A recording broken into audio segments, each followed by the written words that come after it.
Hello. Hello, no.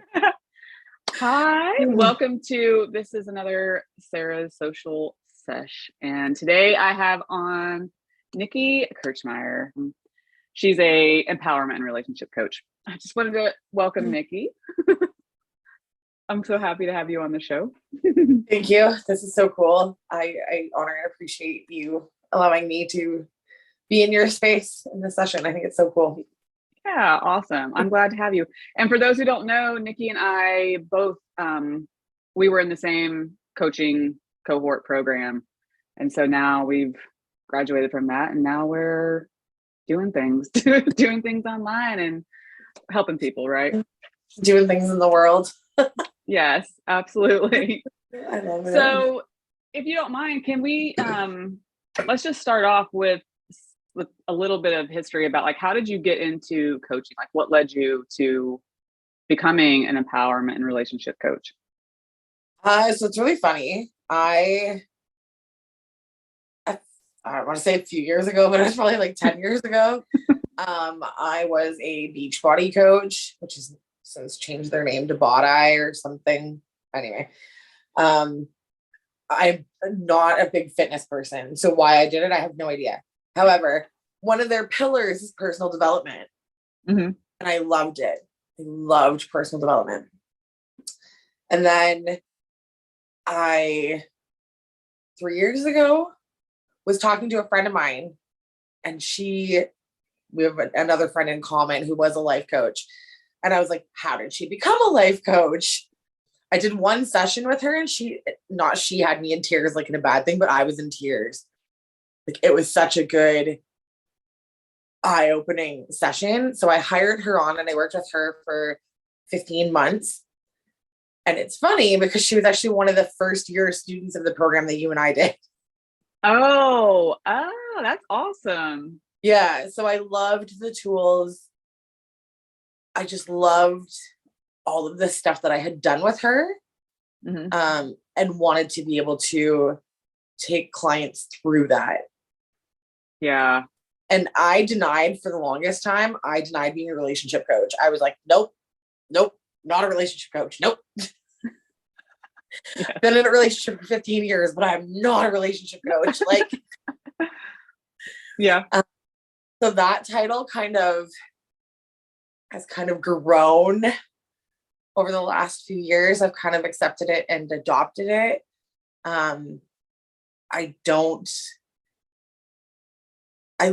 I love working with people to better themselves, which in turn changes their relationships.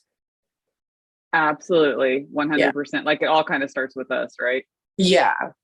So I don't coach like relationship specific. However, from life experience, from, like I said, being in a long-term relationship, I have the experience to coach around relationships, if that makes sense. Yeah. I don't coach specifically on relationships. Right. It's like you don't have like two people that are in a relationship. You're not doing that sort of relationship coaching. No. Yeah, okay. Not two people together. It's more, they're working on themselves, and it's not even just a partnership. It's not even just, who you live with, but it could be any family member, any relationship, the relationship with yourself first and foremost. Yeah. So I want to come back to that relationship portion of that, but I want to ask you, in that first session that you had with the coach that you hired, what insight did you get during that first session that just was like, this is powerful? Like, I want to do this. It's funny. We tapped into my inner child. And it was, I don't remember exactly what it was, but it was something to do with my mom and my brother. Excuse me. My brother was like favorited by both my parents when I grew up, but I was favorited by my grandparents. And for the longest time, I held so much resentment about that. Mm-hmm. And then through our session, I could like see things from a different perspective with that inner child. Yeah. And just bring peace to that younger version of me. And it was just, even talking about it now, like, gotta get it like goosebumps. Like, We know the power of this work, right? So it's hard to like reiterate it sometimes, but yeah, kind of seeing things from a different perspective, bringing peace to that part of me, kind of giving myself what I needed to hear. Yeah. Which is funny because I don't know if I would do the same thing she did in the first session, but that's where it led her and it worked out. Right. Like she was probably just listening to her intuition and was hearing you and was like, this is where she needs to go. Yeah. Yeah. And it's, even like said, I got goosebumps now just talking about it. I haven't thought about that session in a long time. Well, that, it's funny you say that because that inner child is just so, I think we ignore it so much. Like a lot of it's subconscious. We just don't even realize how much our inner child needs to hear certain things that, they didn't get to hear when they were young or felt a certain way. And then looking back on it, it's like, well, let's just look at this and give yourself what you needed. And yeah. And I even noticed even recently, kind of coming back to the relationship thing, I was having like some projections onto my partner. And then I was kind of like step back and I'm like, where is this coming from? Well, that's where it's coming from, is stuff from childhood. Yeah. And I was like, it's me projecting onto him stuff that I need to deal with. So that was kind of interesting too. That's a beautiful realization. And I mean, just think if everyone was just doing that type of work, like really realizing where they show up in it, Yeah. Right. So tell us then, because I know one of the things that is very important to you and something that you like to talk about is when and it revolves around your relationship, about leaving a toxic work environment where you almost lost your other half. So tell us a little bit about that. Like, what was going on for you at that time? So I've been out of that job it'd be almost 5 years. But I was working like 70 hours a week. I was being paid for 35 hours a week, but I was my gosh. Yeah, I was salary, so it was really bad. I was in a leadership role. Okay, let me explain this a little better. So I was in a leadership position, but I was always on call. I had like I had my personal cell phone, I had my work phone, and then I had our workplace's on-call phone. So if any of the staff called in sick, I was dealing with that. I was dealing with work emails. I was constantly on call. I wasn't sleeping. I wasn't eating. I was under the age of 30 and I was headed towards having a heart attack. Because my blood pressure was just so crazy that I was like heading towards having a heart attack. And we would be doing like family stuff and the phone would go off. Yeah. And I'd either have to leave or I would have to like step out and take the phone call. And it was never anything that was like a super simple fix. It was always something that was like blowing up. Even I was just talking to somebody about this the other day, but even when I was on vacation, I was never on vacation. Yeah, because it's never just one simple thing. You're like, you can't just step out for a second and come right back. It's like, this is a whole mess. Yeah. And it always seemed like I had to be the one to fix it. Like there was never anybody that could, like I could bounce stuff off of or work with to fix it. It always had to be me that was the one fixing it. And that it put a huge damper on our relationship. Huge damper on our relationship. We fought all the time. And what do you think? Oh, sorry, go ahead. No, go ahead. I was going to say, what do you think kept you in that role? Like, why do you think you stayed in that job? That's a very good question. I think because I don't want to say so young, but I was young and in a position that, like a leadership position, I didn't think I was like good enough to be in that position or ever have a position like that again. So I felt like I kind of was like clinging on to it. Do you think it was part of like the ego, of like, I'm doing this job and like people need me and like, a bit. yeah. And because you were so young, it's like you didn't have the experience at that time to like know that like, hey, there's other jobs out there. I can totally do something else that aligns with my life and my family life. For sure.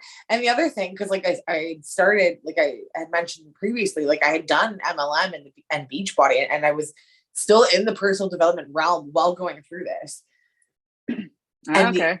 One of the things I know now that I didn't know then is I looked for motivational and inspirational quotes everywhere. Mm-hmm. And I don't know how this might not make sense, but it just feels like it's almost like I lived off of them. Mm-hmm. Like I lived off the hope that the inspirational quotes would give me. Yeah. I mean, a powerful quote, I mean, it can stick in your mind. And when you're having a tough time, you can be like, yes. You think of that quote. But nobody thinks about how toxic they can be as well. Yeah.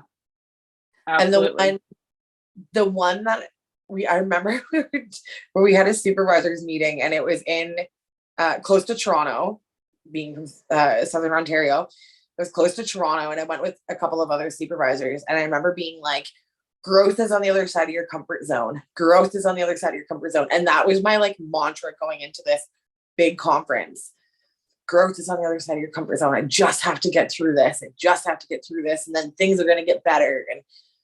But there is only so many times you can tell yourself that until it's like, no.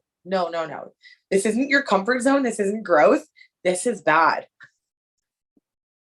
Yeah. Tell me a little bit more about that. So it was like you were experiencing, it's like you were telling yourself, what I'm doing is like meeting my growth edge. It sounds like I'm meeting a growth edge. Like I'm out of my comfort zone. I'm working toward growth, but it turned out to be toxic. Right. Like, so how did that, what were you,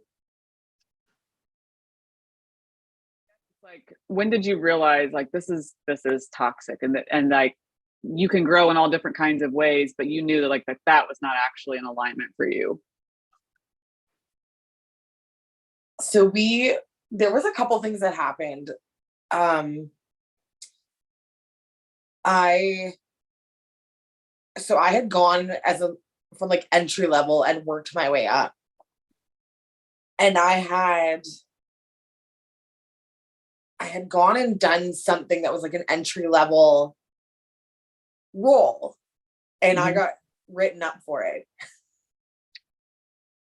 Nice. Even though I was trained for it, like it wasn't within my scope per se, but I still knew what I was doing.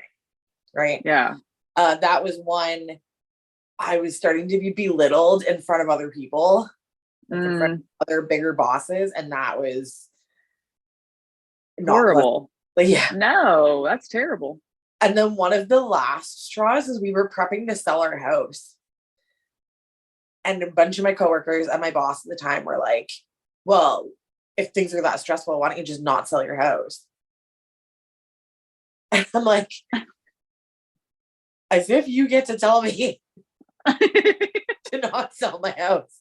Like, I get that it's stressful, but like we had made that decision that we were going to sell. So like to be told that by other people, I was like, that aren't even like that close to you, that I was like, no, you don't get to tell me not to sell my house. Like, was that kind of like your wake up call? You were like, wait a minute, like, my boss, you guys are like coworkers. Why are you telling me about my personal life? Yeah. Like that doesn't, and because it had already been impacting my relationship, I kind of like paused and I'm like, wait, you don't get a say in my personal life. Yeah, exactly. You're already taking up so much of my time anyways. Yeah. Right. And it pretty much like felt like I was living to work. Like that's all I was doing was working. So I was like, that's like telling me to leave my partner. Like what, who does that? Yeah. Like, it doesn't sound like it was very supportive at all. No. And I think that was very much when I was like, no, I need to, like, this is too much. It's encroaching on space that just felt like, I kind of need to, I'm done. Yeah. How did it feel then when you actually made that decision? You were like, this is too much. This is not for me. And I'm leaving. Like, was it scary? Did you feel like a certain, like, do you feel bad or were you like empowered? Like, I'm getting the hell out of here. At first I was scared shitless. Yeah. I was so scared. And I knew before I gave my notice that I was going to leave. And I had no backup plan at first. Mm-hmm. No backup plan, but I was like, for my own sake, I need to get out of here. And I was really nervous when I sent the email, and my boss at the time was always on her work phone. I think that's why it was the expectation that I was always on mine. And I thought I was gonna like send and that she would contact me right away.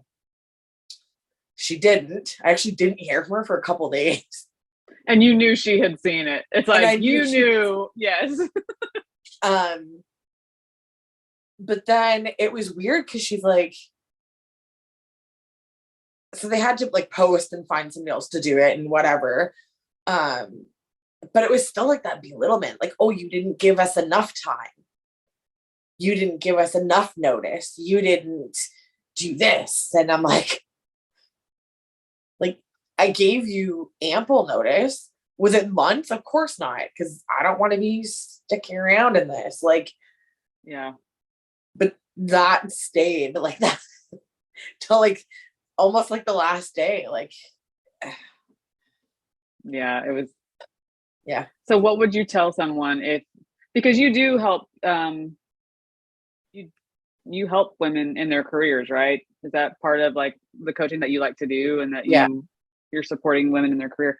How does that, what would you tell someone if you were working with someone and she was like telling you kind of like what you went through, like this is toxic and you know it, but maybe they can't even see it yet. They're just like, I'm so burnt out, I'm overwhelmed. And yeah, there's a couple things. The first one would definitely be to like allow yourself to have some space for yourself, which I understand is not easy, especially in that time.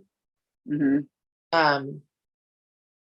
And what does that look like exactly? Like, like I know people will listen to this and they'll be like, what? We kind of know because we've been doing self-development, personal development.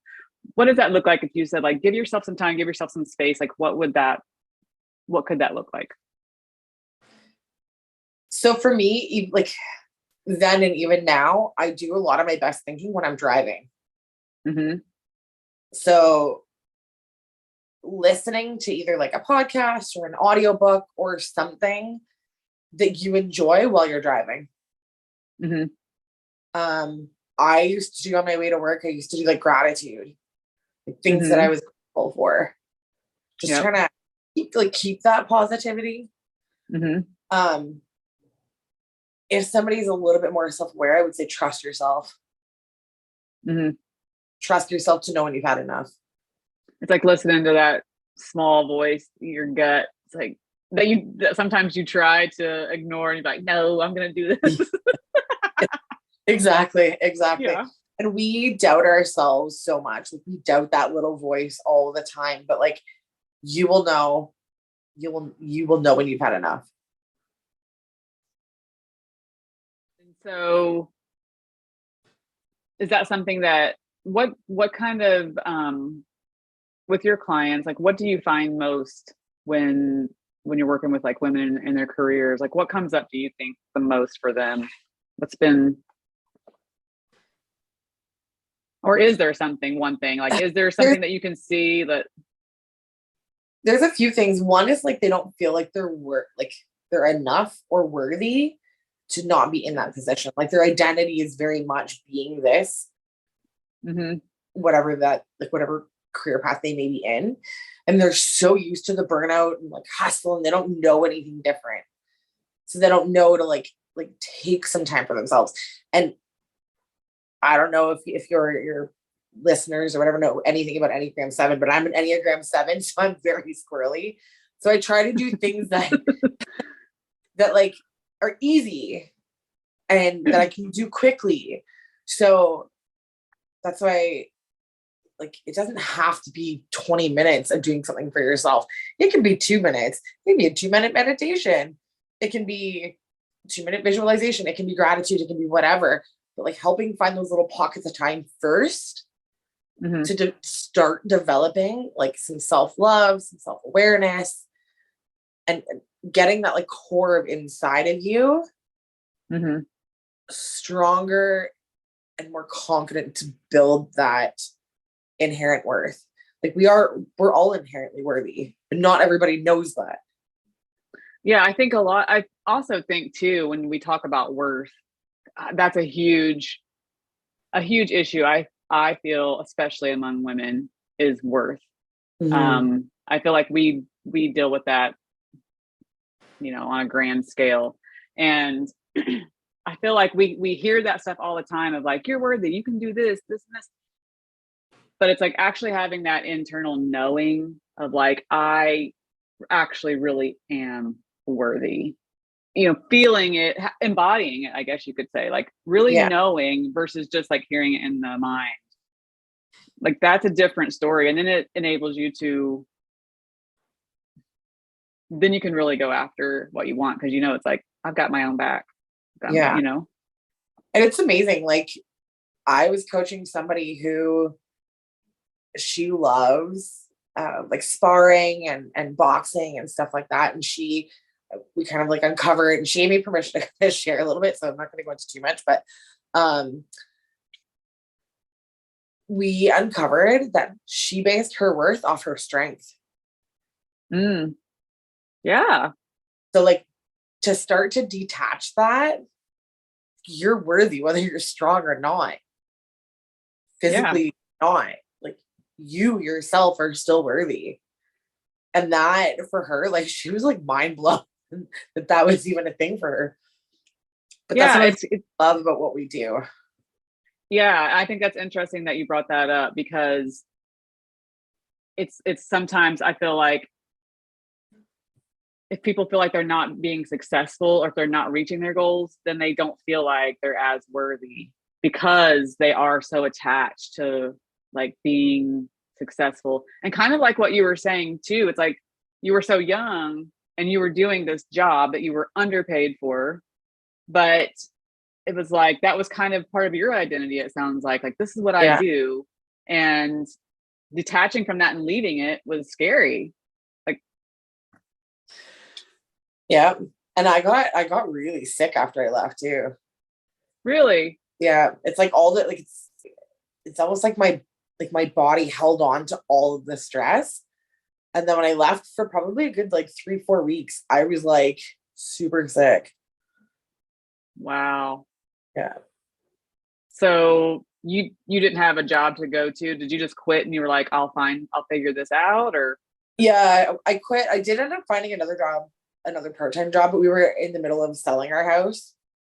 I shouldn't say selling, we were getting ready to sell the house. So yeah, I ended up doing a lot of that, like the house stuff, like painting and staging and all that stuff. But I did eventually find a part-time job. So yeah, but yeah, it took me a bit to recover. Recovering from burnout takes a lot longer than I thought it would. Yeah, absolutely. And yeah, that's it's so easy to get back into it too. It's so easy to burn yourself out. It's like, especially if you're highly driven, you got to know when to cut it off. It's like, all right, I'm reaching that point, that level. I got to give myself a break. Yeah. And it's funny, like in hindsight. So I'm in a position, like I still have I don't want to call it a 9 to 5 because I work night shift. So, but I'm in a leadership role again. And it's funny now knowing the difference, setting those boundaries.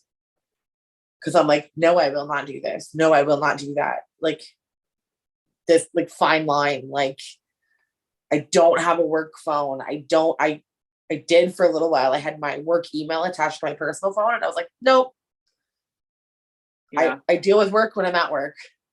Like, so it's nice to be able to shut that off and just leave it there. And then, yeah. So learning, even myself, learning those boundaries to having to hold. Oh my gosh, I sound like I'm getting married. But it's true. I mean, you have to know your bound. You have to like come in. You have to enforce them. Yeah. I mean, and that can be hard. It's funny you brought up the Enneagram. I love the Enneagram. So you're a 7.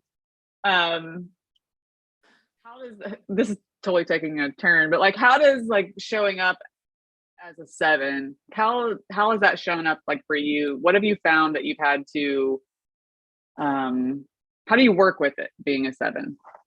Like, you know, because there's like some, to be at like a healthy growth level, I know like as a 9, there's some things I've had to really work on because I know my tendencies are to just, you know, lean back and just overthink things and not take action. So what shows up as 7s? If there's any 7, we can talk about the Enneagram. I'll do a whole thing about that, but.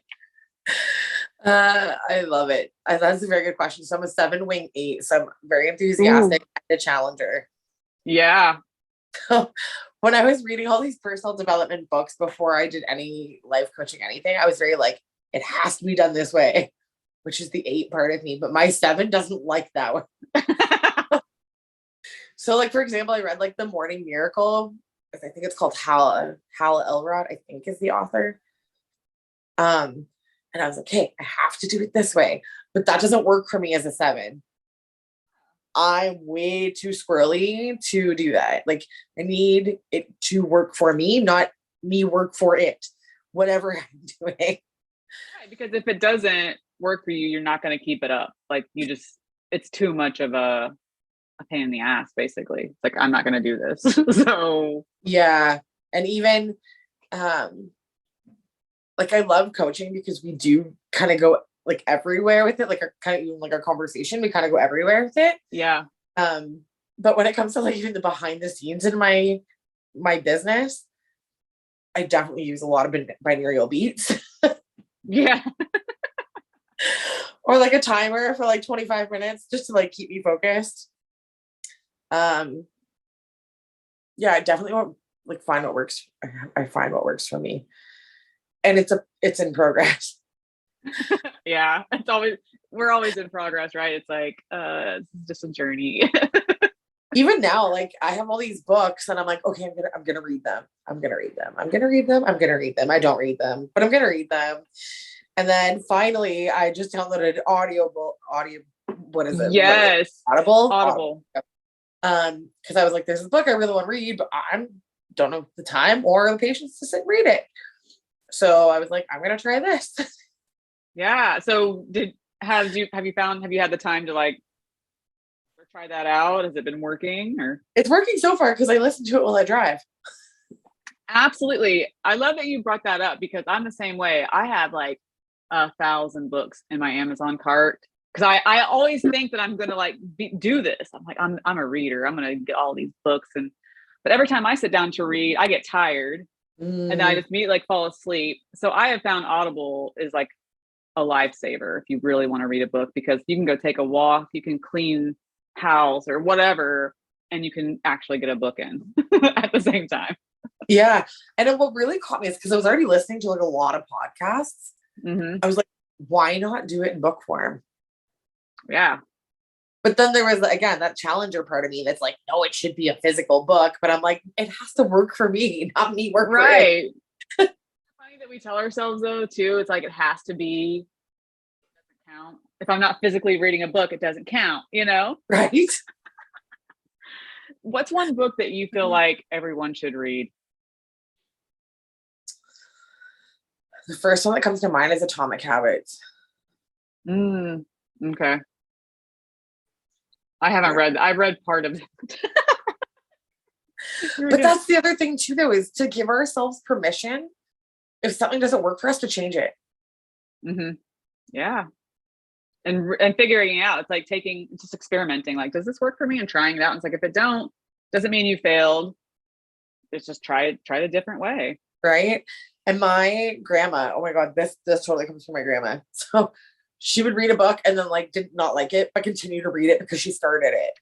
Yes. And that's how I was until I was like, but then I just don't read. So I'm not even doing the thing I want to do because I don't want to read the book that I said I would read. So why not just change it? Like, I'm an adult, I can change a book every day.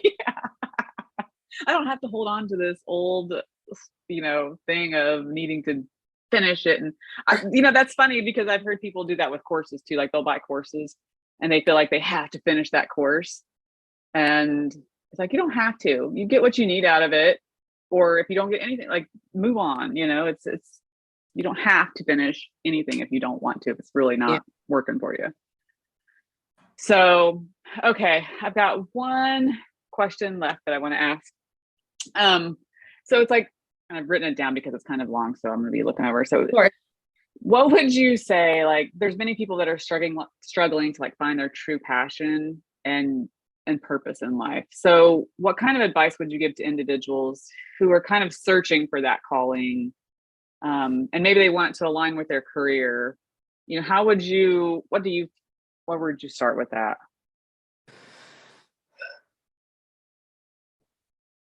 That's a good question. It's a loaded question. I know. Two things. So again, the trusting yourself. And this next one is easier said than done, but to try and drop the weight of other people's opinions. So when this sounds so funny and it's been a couple of years, but when we sold our house, we didn't buy another house. We bought a truck and trailer and traveled half of Canada. Nice. And there was many opinions. But we were trusting ourselves, right? Like we had bought this house, like we'd had it for 9 years. We were like, I was 21 when we bought our house. Like, so we were young and like we learned and we traveled, like I said, we traveled to BC and we were full-time RVers for a couple of years, which side note is a lot harder in Canada than it is the States. Yeah. Is that because the weather? What does that do to? But weather, hugely weather. Our trailer is a 4-season, but I like to say it's probably a Florida 4-season, not a Canada 4-season. I've never been to Florida, so I can't really judge, but when your walls are like paper thin, it's not a Canadian winter. No, I didn't know that you did that. We could have had a whole episode just on your RVing. I feel like that's so interesting because it's kind of like one of those things where I've dreamed about doing that. And then I really start thinking about like, would I really like that though? I mean, it would definitely have to be warm because I do not like being cold. But then again, I think, yeah. So how did you really enjoy those years or?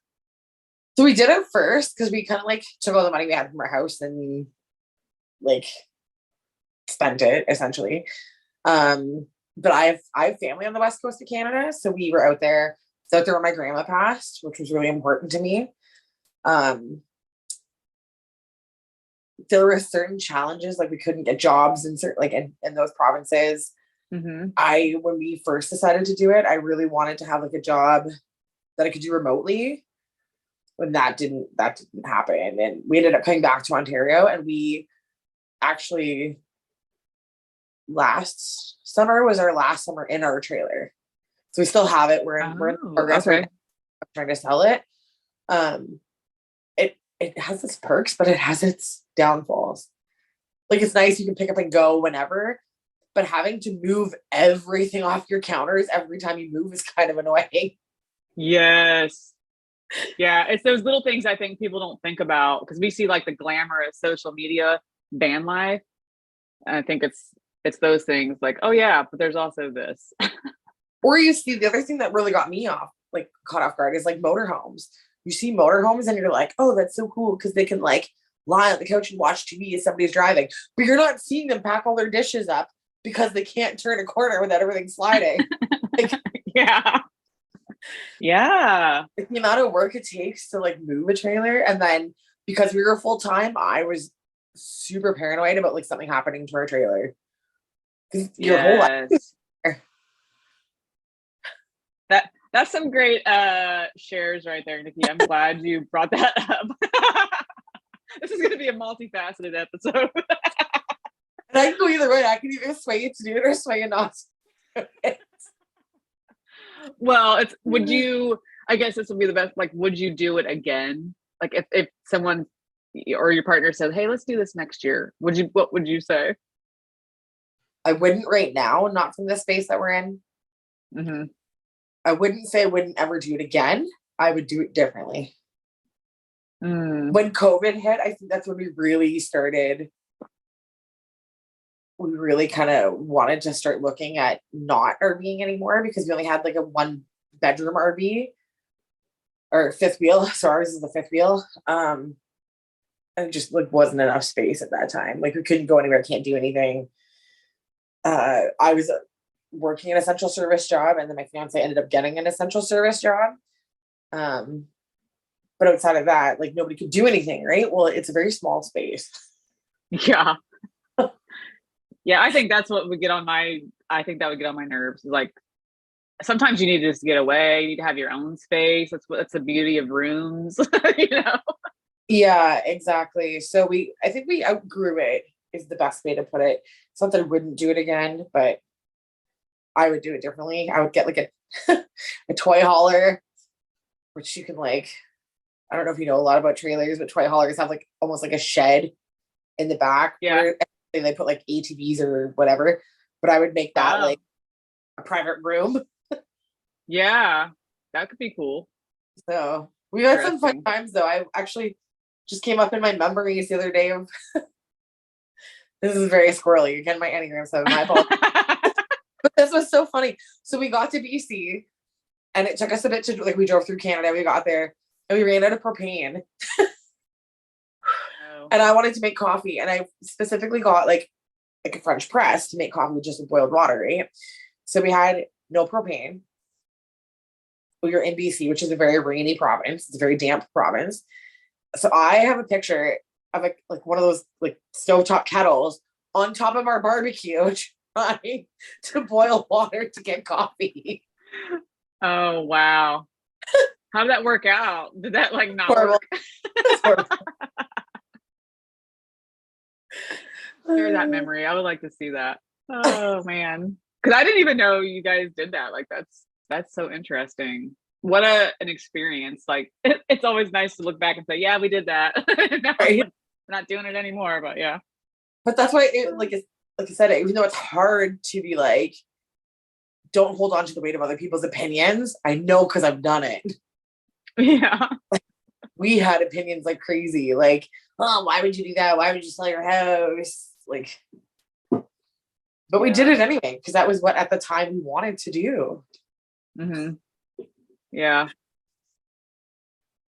And so what else is there anything else you would say, you know, to someone who's like really trying to find their calling, or, you know, just struggling with it? And maybe they're just burnt out in their career, where they're like, you know, they've been doing that career for like 20 some years, and they're like, you know, it's time for a freaking change. Like I'm done doing the same job. And maybe they want to grow or do something different.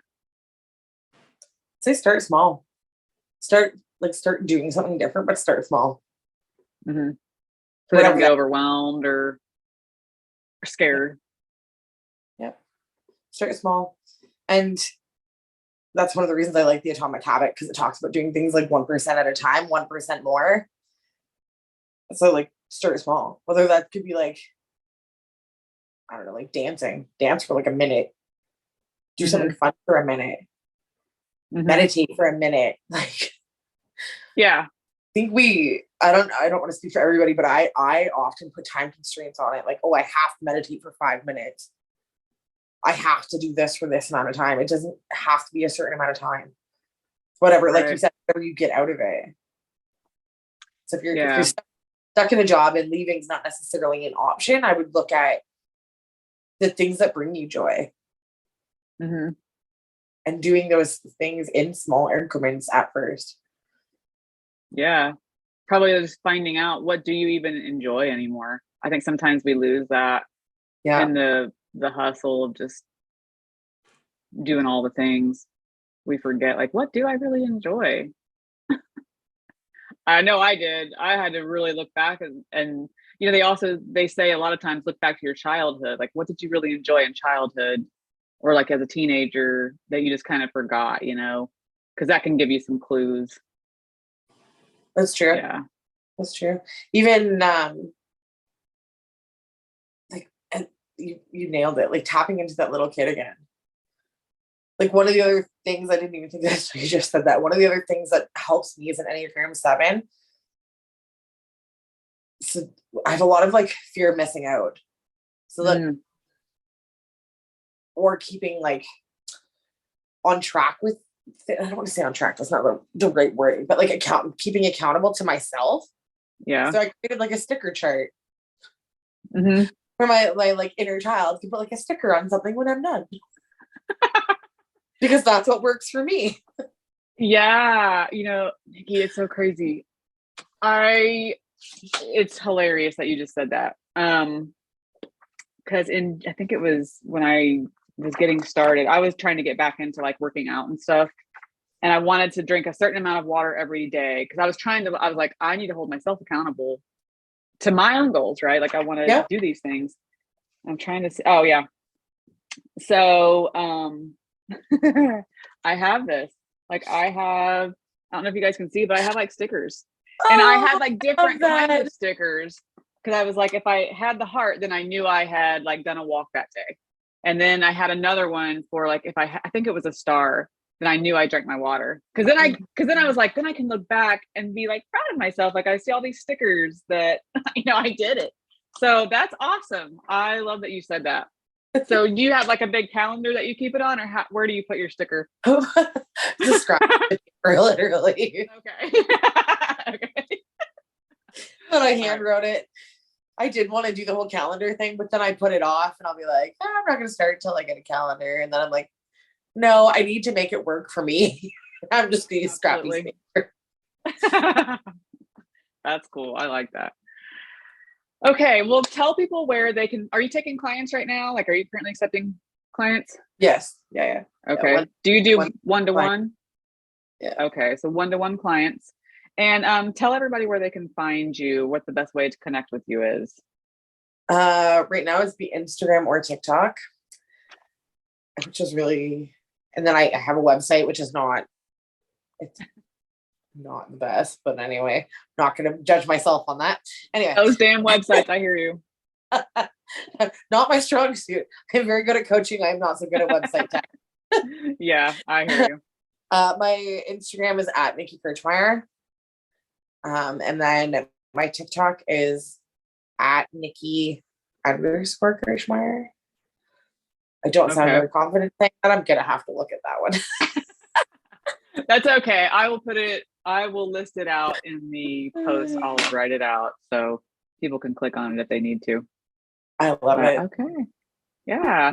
Thanks for coming on and sharing about your journey and your coaching and all of the awesome work that you've been doing in the world. Thank you for having me. This has been fun. Yeah, thank you. Let me see.